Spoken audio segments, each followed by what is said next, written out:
Tu viens de déclencher la faculté spéciale de mon monstre. Et en plus de cela, ce monstre ne peut être détruit lors d'un duel.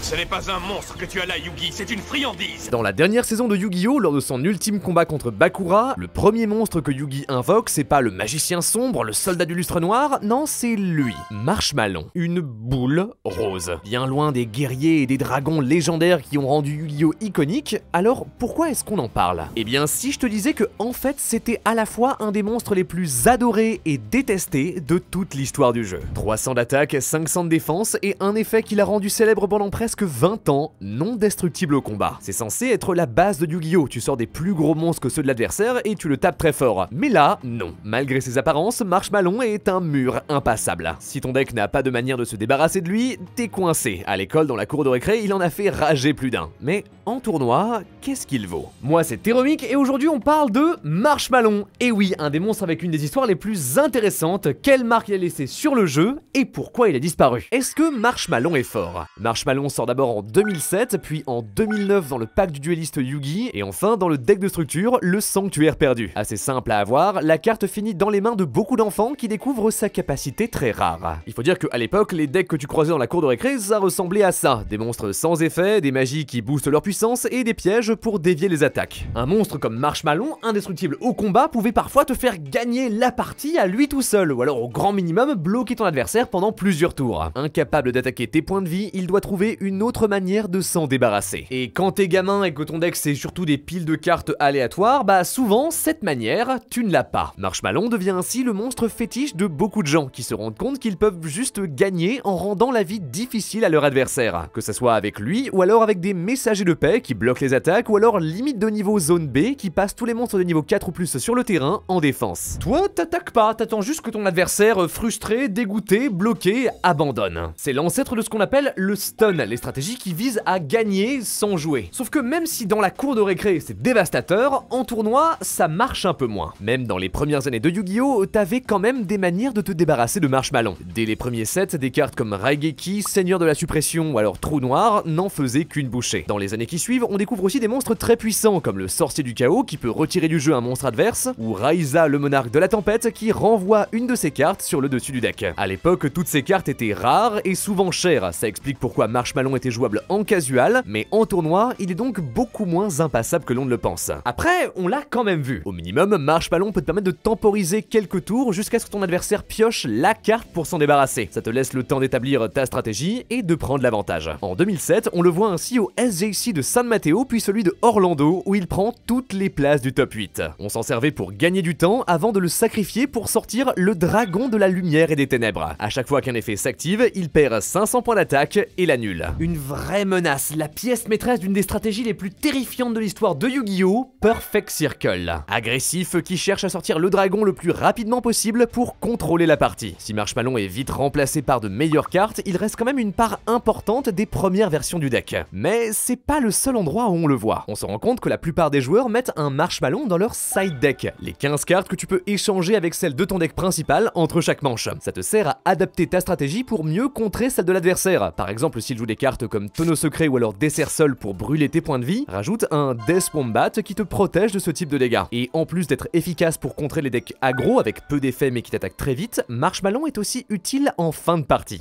Avant, quand un match arrivait au bout du temps réglementaire, les joueurs devaient terminer 3 tours et au bout duquel, s'ils étaient toujours tous les deux en vie, celui avec le plus de life points gagnait. Marshmallow, en plus de protéger tes points de vie, inflige 1000 points de dégâts à l'adversaire lorsqu'il est retourné face recto. De quoi te donner juste l'avantage dont tu as besoin pour gagner. Du coup, quand tu vois que le timer se termine bientôt, tu l'ajoutes dans ton deck, ça augmente drastiquement tes chances. C'est justement l'idée de Terence Figueiredo, un des meilleurs joueurs français de son époque. Qualifié au championnat du monde de 2008, il arrive avec son dragon armé des ténèbres et dans son side deck, un Marshmallow. La preuve qu'un monstre même d'apparence anodine peut monter au sommet de la compétition. Après ça, Marshmallow fait quelques apparitions discrètes dans des decks burn qui tentent de réduire les points de vie adverses à 0 grâce à des cartes comme frappe en chaîne et qui apprécient la défense et les 1000 points de dégâts que offre le monstre, mais c'est un peu tout. En 2016, Konami tente de le réinventer avec Marche Macaron. Toujours aussi adorable, lui peut être détruit par contre au combat, mais s'il quitte le terrain, alors il invoque 2 autres Marche Macaron depuis ta main, deck ou cimetière. Si ton adversaire s'en débarrasse, il se multiplie en boucle. C'est drôle, mais pas suffisant pour la compétition. Au final, même si Marshmallow a réussi à laisser sa trace dans l'histoire de Yu-Gi-Oh!, son parcours compétitif reste un peu modeste. Ce qui, pour un effet aussi intéressant,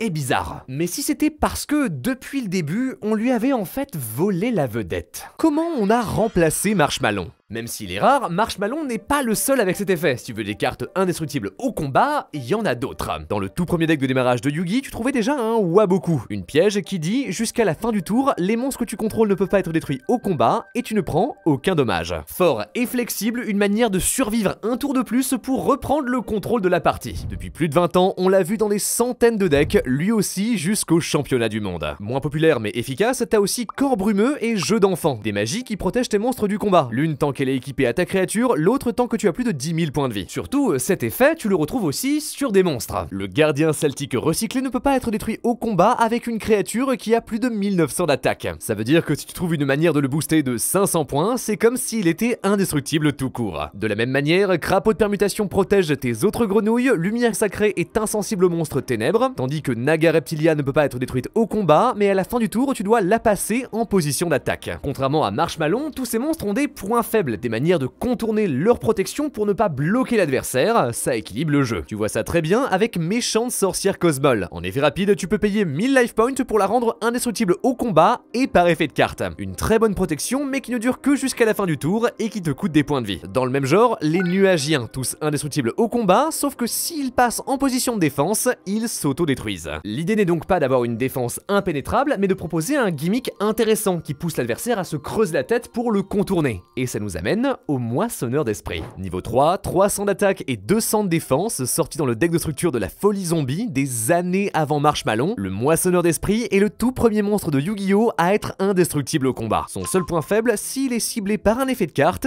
il explose. Genre pour t'en débarrasser, t'as juste besoin de le cibler avec un rétrécissement ou une charge intrépide, et comme ça, il s'auto-détruit. Alors comme ça tu te dis qu'il est complètement nul, genre 10 fois pire que Marshmallow. Sauf que, il a un énorme avantage. Si le Moissonneur d'Esprit attaque et inflige des dégâts à ton adversaire, alors tu peux défausser une carte au hasard de sa main. Non! Non!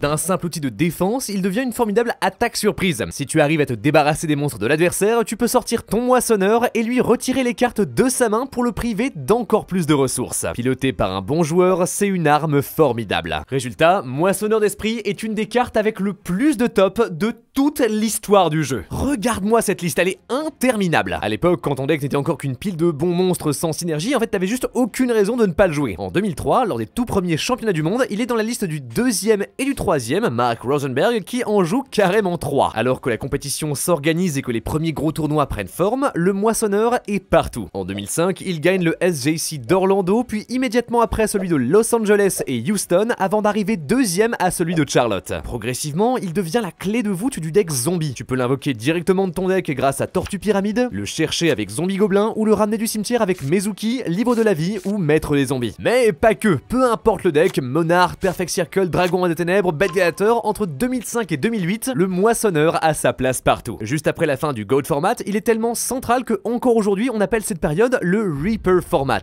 le format du Moissonneur. Une des rares cartes à avoir marqué Yu-Gi-Oh! Au point de laisser son nom sur toute une époque du jeu. Voilà pourquoi Marshmallow a si peu été joué. Son effet est incroyable, mais malheureusement il a été dépassé par la compétition. Pourquoi le jouer lui quand une version supérieure existe? Moissonneur d'Esprit, lui, reste au sommet des tournois jusqu'en 2013, quand soudainement, il disparaît. Au même moment sortent les Maîtres Dragons. Aussi gigantesques que terrifiants, ils changent Yu-Gi-Oh! À tout jamais. Eux n'ont aucun problème à passer un Marshmallow ou un Moissonneur. Par exemple en faisant très facilement des X6 ou alors des synchros comme Dragon de Ferraille ou Dracossa qui détruisent une carte sur le terrain, ou juste avec l'effet de Blaster qui se débarrasse d'un monstre adverse. Tu ne peux plus te permettre d'attendre sagement. Ta seule défense, c'est l'attaque. L'année suivante arrive l'Alliance des Duellistes. À l'intérieur, une armée de nouveaux monstres qui redéfinissent les limites du jeu. Construction Marionnette de l'Ombre et Setel Chevalier d'Elteros détruisent sans mal ton Marshmallow, tandis que Baxia le renvoie carrément dans le deck. Yu-Gi-Oh! Évolue et les murs auparavant impassables deviennent de plus en plus simples à franchir. Ça devient trop facile de se débarrasser d'un Moissonneur d'Esprit et y perd tout intérêt. Est-ce que Marshmallow peut revenir?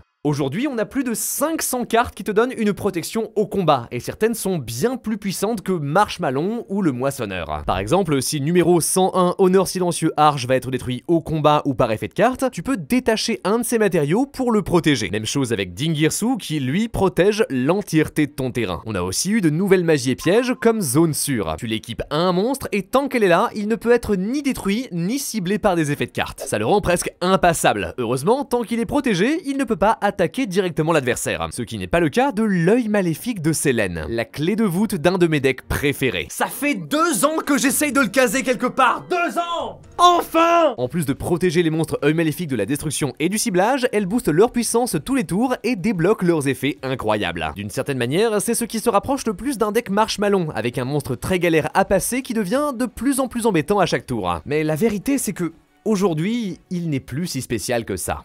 De plus en plus, on a des monstres avec une protection intégrée, genre comme ça, gratuitement. Ange du Chaos à 3500 d'attaque, et pourtant il est quand même indestructible au combat, juste au cas où. Même chose, Seigneur Neos, Héros du Mal, et F0 Futur Draco Utopique, en plus de leurs très bons effets, sont tous les deux protégés du combat et des effets de cartes, une manière très facile de les rendre encore plus puissants. Le pire, Dragon Finborel. Lui, il est protégé du combat, de la destruction et du ciblage. Alors ok, c'est une lien 5, donc c'est un peu dur à invoquer, mais ça reste fou, c'est une horreur à gérer. Enfin, pas tant que ça. Si de plus en plus de monstres ont une protection intégrée, on a aussi eu plein de nouvelles cartes pour en venir à bout. Gouttelette de l'interdit annule leurs effets sans qu'ils puissent rien y faire, les kaijus les sacrifient, contournant toute leur protection, et surtout, Nibiru rase le terrain de l'adversaire avant même qu'il n'ait le temps de les invoquer. Et ça, c'est sans parler de toutes les cartes qui se débarrassent des monstres non pas en les détruisant, mais en les bannissant ou alors en les renvoyant dans le deck. Aujourd'hui, tous les decks ont une manière de se débarrasser de même le plus solide des monstres. Si tu veux que ton monstre survive un tour, une protection n'est plus un bonus, mais presque une nécessité. Alors après, dit comme ça peut faire peur, mais en vrai, c'est très cool. Ça rend Yu-Gi-Oh! Plus fun et interactif, et surtout, ça ouvre la voie à plein de concepts. Ces dernières années, on a par exemple vu des decks entiers comme Yubel, Mikanko ou alors Seigneur du Temps avec une protection au combat. On a même un nouveau type de monstre, les illusions, qui par défaut ne peuvent pas être détruits si on les attaque. Loin d'être impassable, c'est un gimmick intéressant qui pousse son adversaire à réfléchir, à trouver des solutions alternatives, exactement comme Marshmallow une décennie plus tôt. Tel quel, Marshmallow ne peut donc pas vraiment revenir. La dernière fois qu'on l'a vu, c'était dans le deck Sarcophage Brillant, qui rassemble et réinvente tous les monstres iconiques de Yugi. Malheureusement pas très fort, c'est surtout là pour la nostalgie. Techniquement, on pourrait inventer une nouvelle version de Marshmallow, genre indestructible, affecté par aucune carte, vraiment un nouveau mur impassable, mais est-ce que ça rendrait vraiment Yu-Gi-Oh! Plus fun? Je sais pas. Aujourd'hui, on s'en souvient pour son design et pour sa mécanique qui a influencé toute une part du jeu.